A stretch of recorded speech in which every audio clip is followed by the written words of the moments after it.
Siap. Nah. Siap. Siap ya. Siap. Saudara-saudara sekalian, pada siang hari ini saya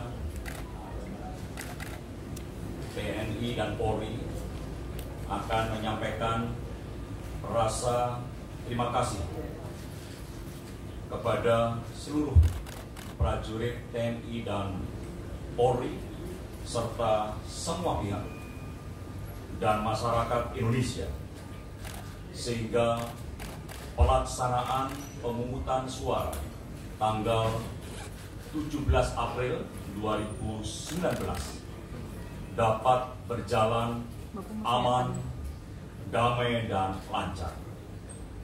Selanjutnya, kami TNI Polri siap untuk menjaga stabilitas keamanan di tahapan-tahapan selanjutnya.